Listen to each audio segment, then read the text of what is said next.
I want to introduce myself. My name is, I'm going to use my title, I guess, for the first time in a formal setting, Rabba Daphne Lazar Price.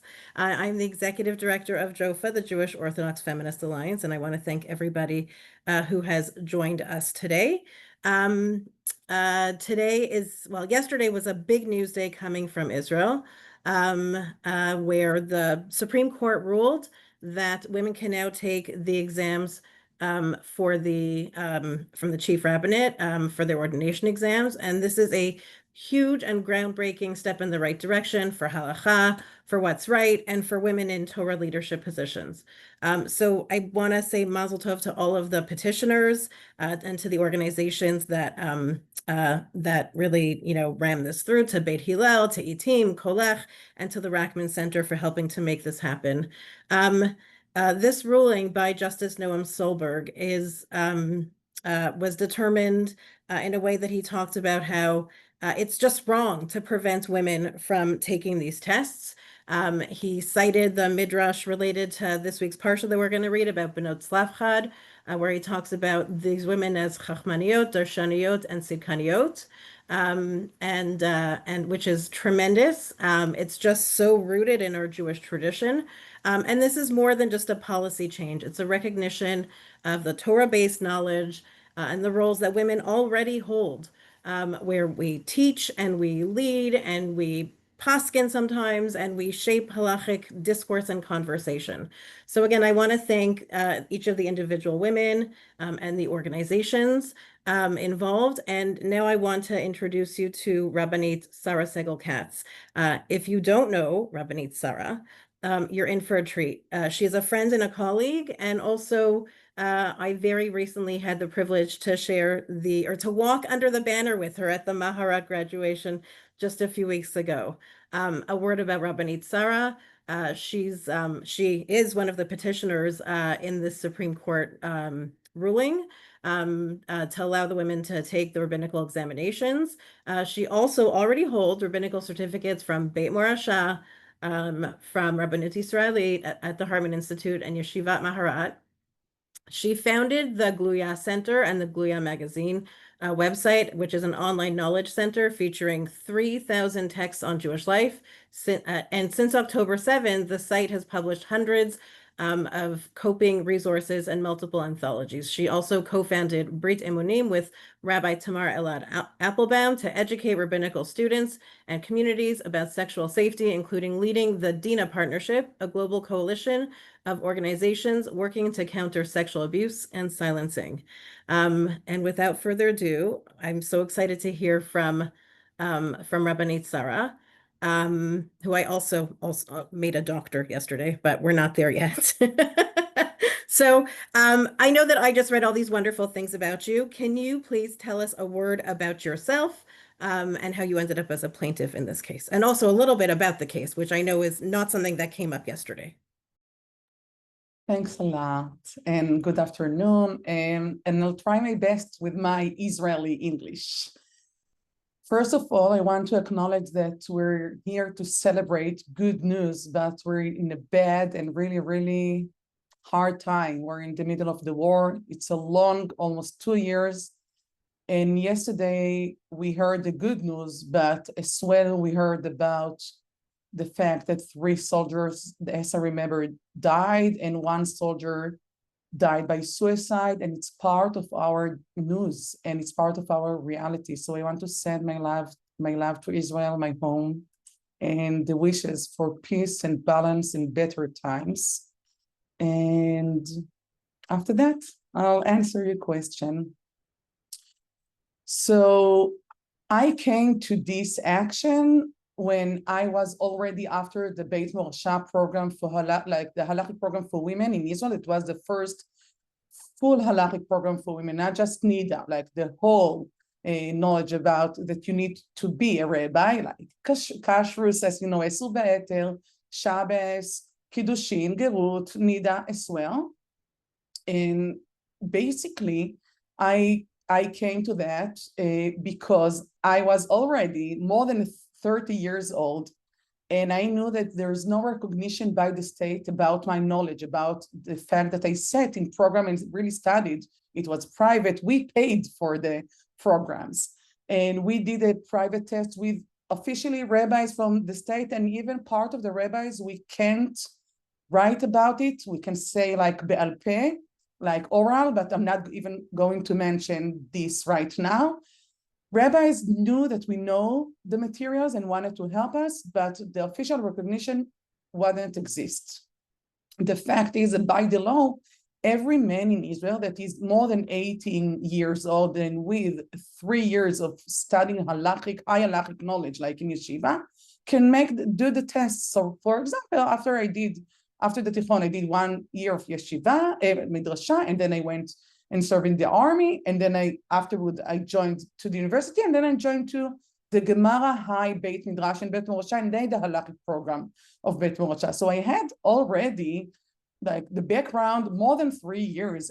I got all the certification from these places, but I couldn't enter to the exams. And I felt that it's wrong. And I didn't feel it just by myself. It was the field felt like this and other colleagues of mine. But maybe I'll tell some background. How did it come? Like that I studied halacha. I don't think that it was so normal those days. Now it's becoming to be more normal. And thanks to this decision from this week, I think it's going to be more and more common.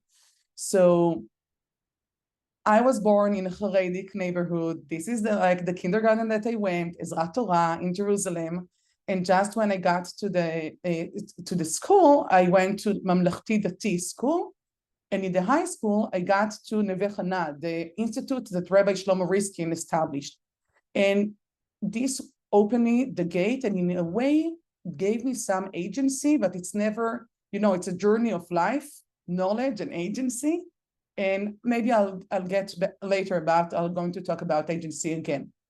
So I did my final exams, even in Gemara. It was a new things in Israel those days. And I remember the meeting and every Friday meeting with Rabbi Riskin that taught us not just about Parashat Shavua, it gave us all the time shoot that is answering and what is like thoughts, how to answer. And it was always in a way that he's giving us the access in a way. And I think it was giving us the access. Just today, I realized that Rabbi Riskin told me a few years ago in a meeting between of us that he was with Rabbi Soloveitchik in the funeral of Rabbi Kotler, Zichronam Livracha. And when he got earlier with Rabbi Soloveitchik came to the other rabbis and said, I want to say the hesbet of Rabbi Kotler. And they told him, you can't do it because אתה מלמד Torah נשים and it's tiflut, because of the fact that you're teaching women with Torah and Gemara, especially, we're not going to give you the option to make the hesped. And Rabbi Soloveitchik was, elegant, with manners, went and sit in the place, was silenced during the funeral. Just in the end, when they got to the car, Rabbi Riskin opened him the door for the car, or maybe I don't remember, he told me something about the door of the car. Let's skip it, like if we did it or not. And then Rabbi Soloveitchik said just one thing, not slofchad, and he repeats like twice, not slofchad, with his hand like this, Rabbi Riskin told me. And I thought about it.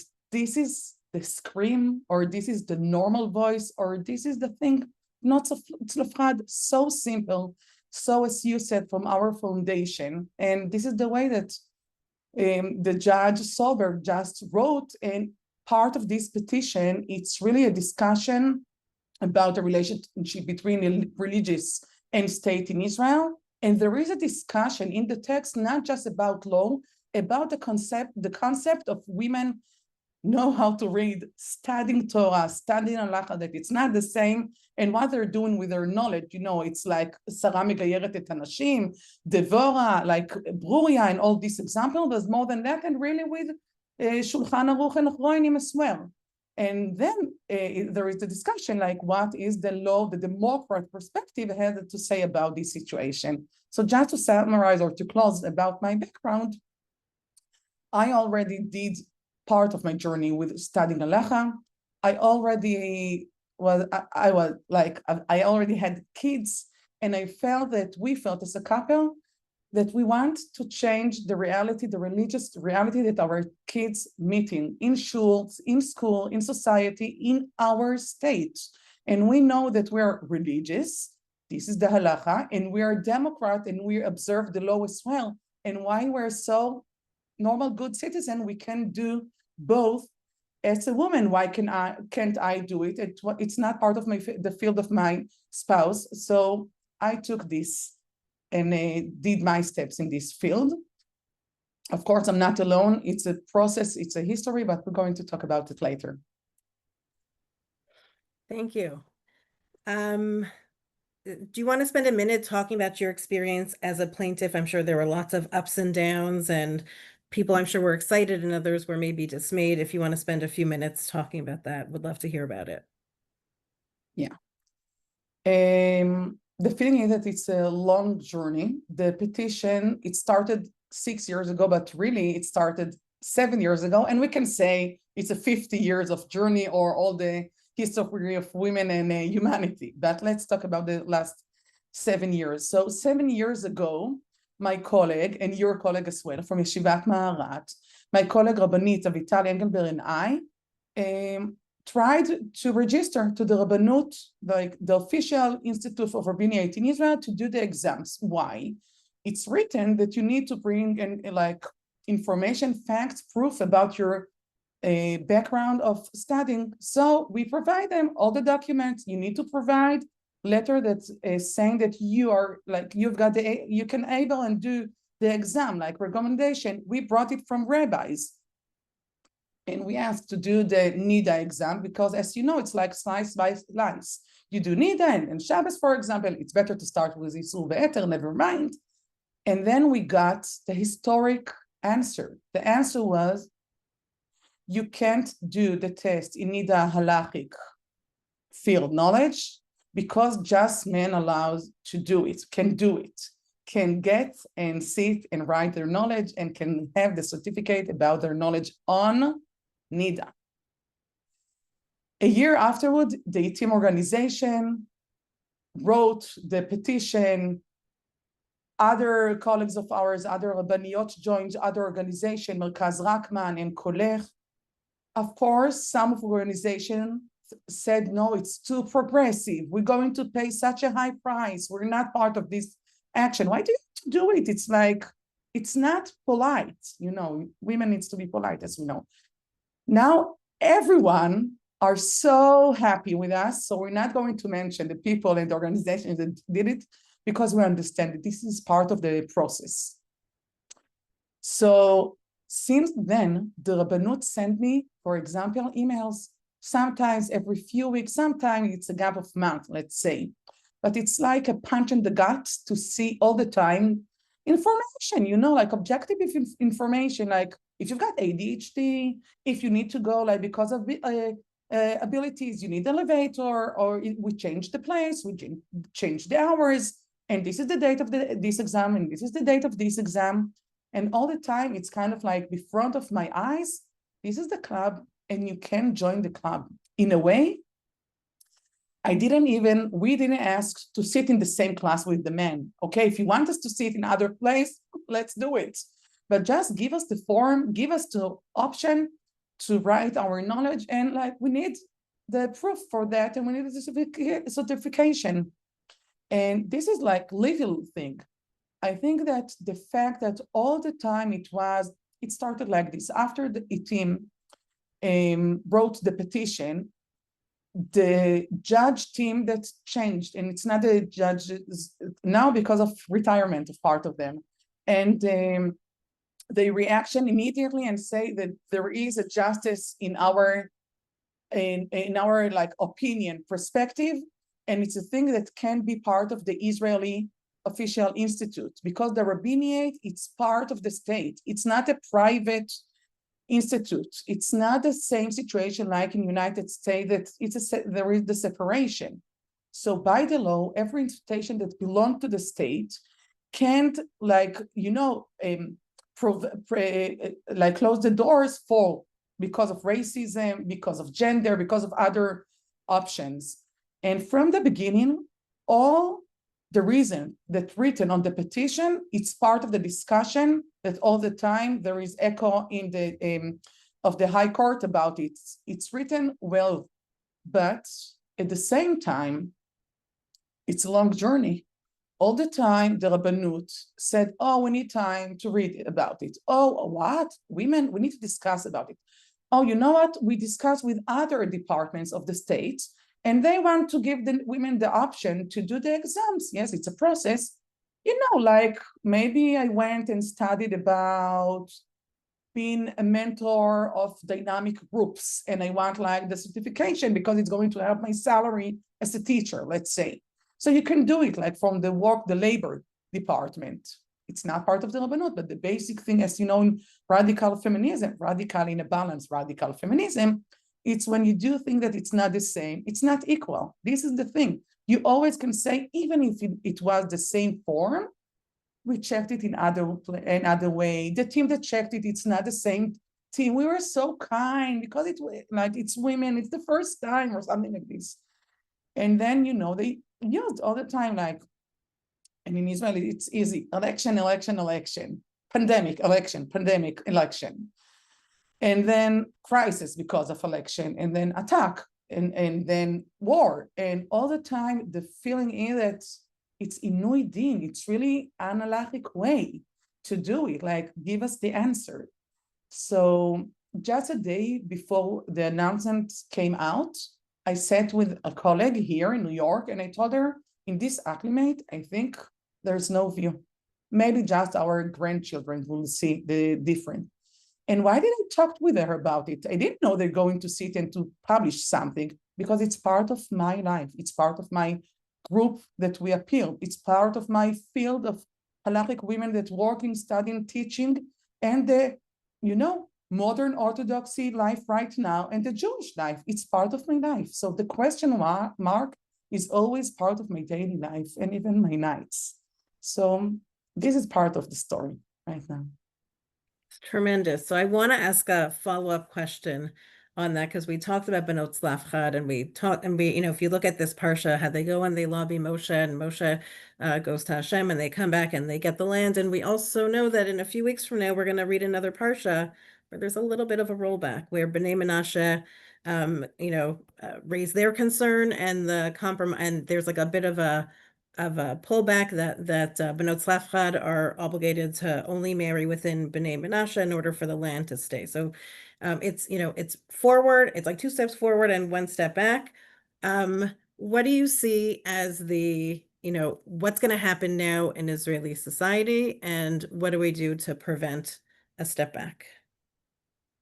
First, really, it's not a diplomat answer. It's great question. I need to think about it more than now, but I'll try to answer. Thank you. First, I think the fact that there is a law system, the democracy sits on law, as we know. So the team really used not in a good way. They used really the vessel that we've got in our law. And now when the decision, like Solber and Groskop and Barak Er, the judges took the decision, if, for example, there is during Chodesh Elul, for example, exams in the Rabbanut, and they won't open the gates, really physically won't open the gates, it's against the law, and there is vessels of the state what to do with that. It's a thing, and like an Eastern Institute that inside the state doing it, there is a vessels. But the clever thing is to understand that the petition, it's, as I said, it's 6 years of journey, but as we know, we can talk about 50 years of journey, for example. Why it's just now? Because as Robert Cover wrote, there is a relationship between law and society, and we need things to be really that the public echo. We want women as teacher. We already has women as teacher as an address to our halakhic question, and we want them in the head of midrasha, Rabbanit, like the rabbi in the school, maybe co-rabbi in the shul. You know, there is version for that. So it's the time that the society sits in, is it English? Is it English? And it's the time for the law side to say, yes, this is the time, and it's going together. It's really a Jewish way. Tzvat v'tzvat asuya. It's really going together. And sometimes if the high court take a decision and the public's not there, it's collapse and it can be really rebel. But as Professor Ronit Irsha and Dr. Tanya Tzion Waldex named this process journey, it's a holy rebel. It's to combine all our vessels together. And as Blue, she writes, they find not just the halakhic way, they find the low way, but with a discussion even about halakha. So when now the rabbinate, that we need to acknowledge that rabbinate, it's people that consider the halakhic, it's not the mainstream of the Zionism religious society, Zionism religious not as a party, as a real situation. And if they want to argue, there is answer for that as well. It's not really an argument, it's whataboutism. So I think that we need to acknowledge that there is vessel, the public's there. I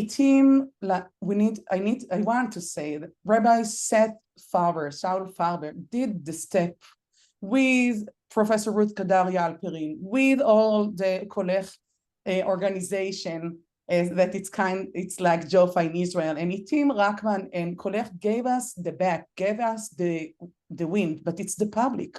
So for example, if someone will try to prevent, we need a public that will show up, that will bring the voice. It's not just us. For example, by law, I am part of the petition, but I don't need to do the exam. It's to do it for the history, and other women can come and do the exam.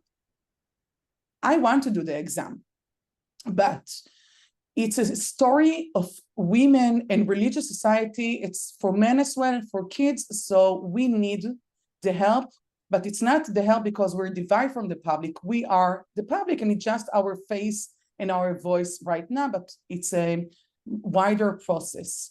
And I want just to say that, for example, the role of Rabbanit Sarah in the public field in Israel, she really helped to change the conscience of the Israeli, even not the religious society, about the role, state, the authority of women.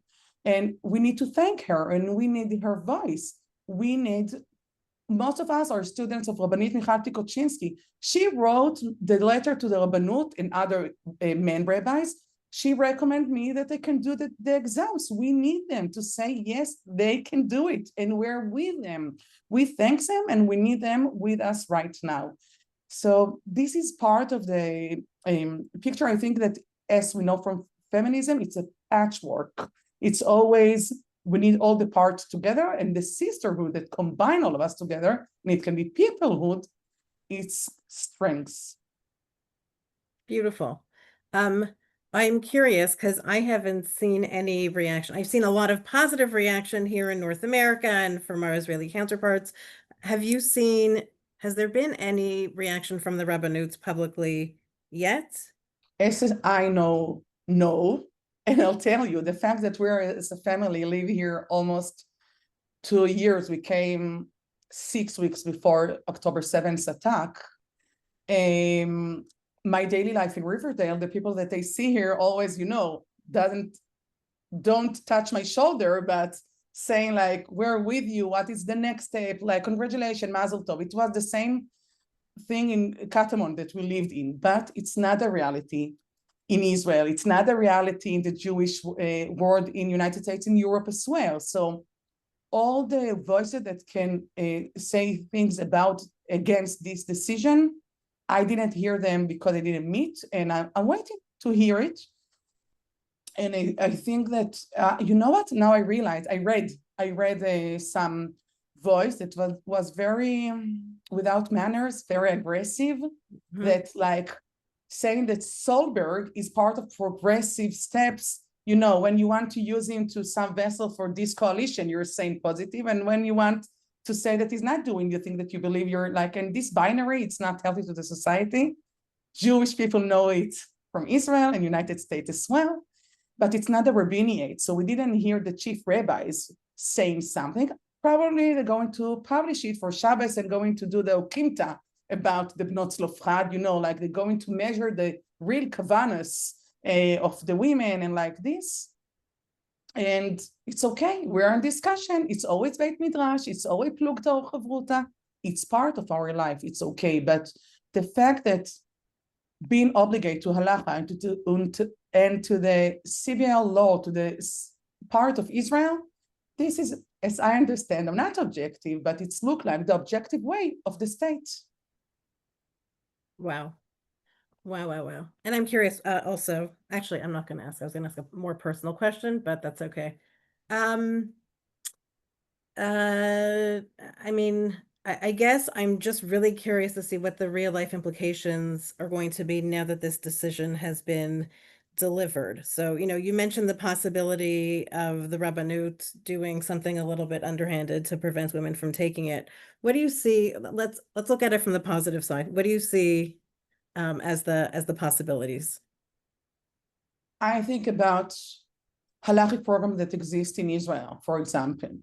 Nishmat, it's the first halakhic program just about Nida, and they always doing just Nida. This is their ideology, but the amount of the students studying in the high program of Matan Yerushalayim, Matan Sharon, there is Lindenbaum program for halakha, there is El with Rabbi Hefter, there is the program that I spent 1 year in it, that was there in Bale Gilboa, now in Ein HaNatziv, that belongs to Maharat and Midrashet Ein HaNatziv as well. There is a lot of halakhic program in Israel that women can say, I can do the exam as well. Tell me the date and I'm coming to do it. Like mikvaot, nida, kashrus, or Shabbos, whatever. I can do it. I want to do it.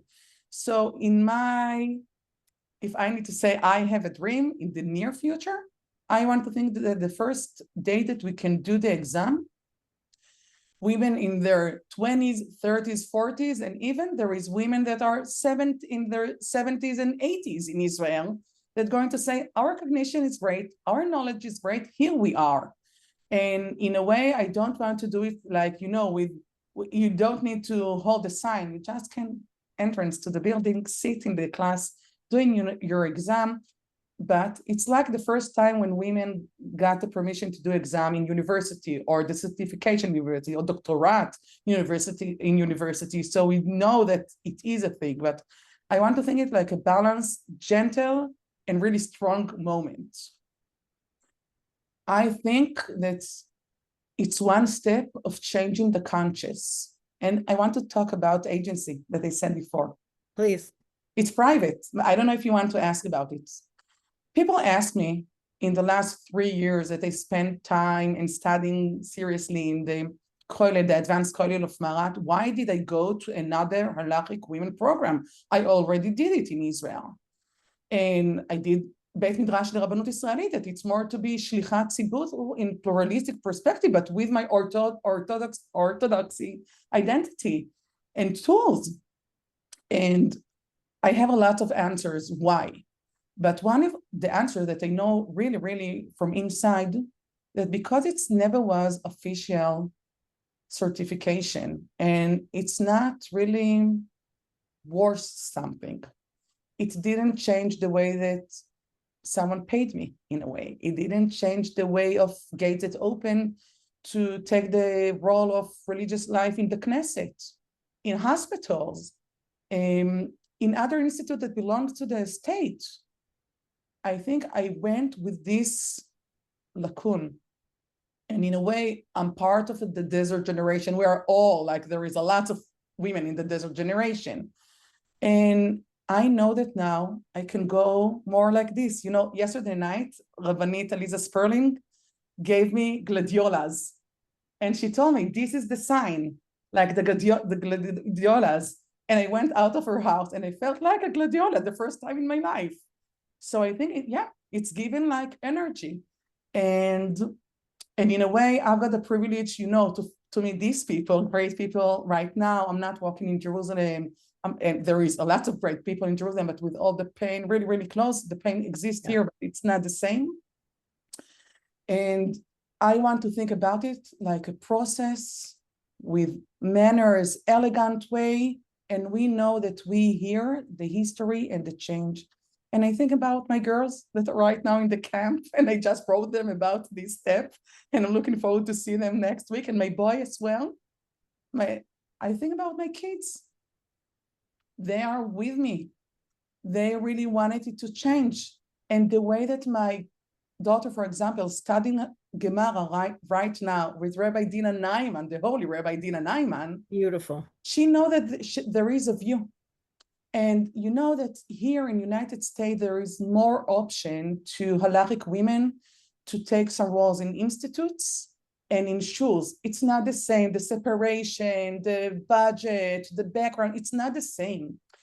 In Israel, I think, now it's going to be not just the great examples of Rabbanit Shira Mervis and Rabbanit Kermit Feintuch in the Orthodox life. I think it's going to open the mind of co-rabbinate roles in communities. It's really, even in Israel communities, the salaries, the budgets coming from the nonprofit that behind the community.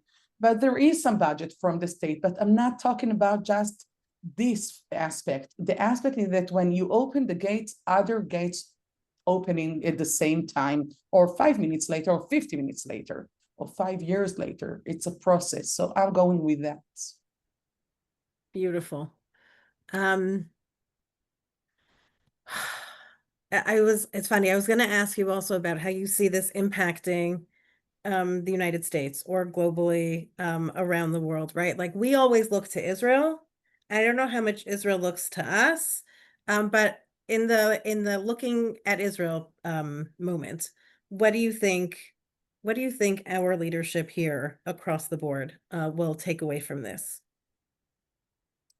First, I really love the relationship between the Jewish community here and the Jewish community in Israel. And I feel it's nothing in my life to feel this relationship. I was totally Israeli before.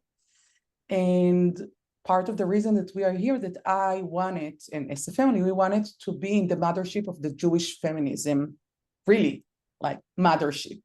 And I think, for example, now maybe feministic women that consider from time to time maybe to make aliyah, and she's saying to herself, but there's no view. It's so hard. In my neighborhood, it's better to live like this. It's not in every Jewish neighborhood, you know, but there is possibilities. Maybe now she'll say, I'll make aliyah, I'll make the exam, and some option will open to me. Like it's a view. It's a view for high school student to think about, like not going to the gap year, even afterward, to be part of Jewish society. But I don't want to talk as just, you know, the Zionism perspective of being Zionist, being Jewish, it's doing aliyah. I think it's giving the strengths as we always, the fact that I'm part of Kolech, we always relying on Blue before the moving to Israel, relying on other Jewish women as well. And we got like the oxygen, the brave, what to do. I think it's going to do the same. And the recognition, there is a lot of aspect that can come with it. It's the Gadyola sign, like to stand and to say, yes, this is me, this is my knowledge, and I'm part of club. Hey, and I'm part of club with you, even if we've got mechitza right now, but we are part of the holy rebel, the holy, you know, institute, shul or shtibel, like a room, or part of a field that this is what's going on. I think about the creativity of writing question, like a question and a answer, halakhic answers, or new poems, prayer, midrash, or academic content. I think it's either to write about it right now, or to write it with the question, do we allow to bring our voice? It's the agency thing. And I think a lot of options open right now.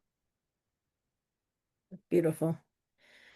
I do have the question if we need to bench Shehecheyanu. No, people are so frum, like kamtzanim with Shehecheyanu. They're not saying really enough Shehecheyanu, but they don't want, you know, bracha levatala. And I need, you know, and I'm not a feministic that I'm going to buy a new dress to find the excuse how to bless it, right?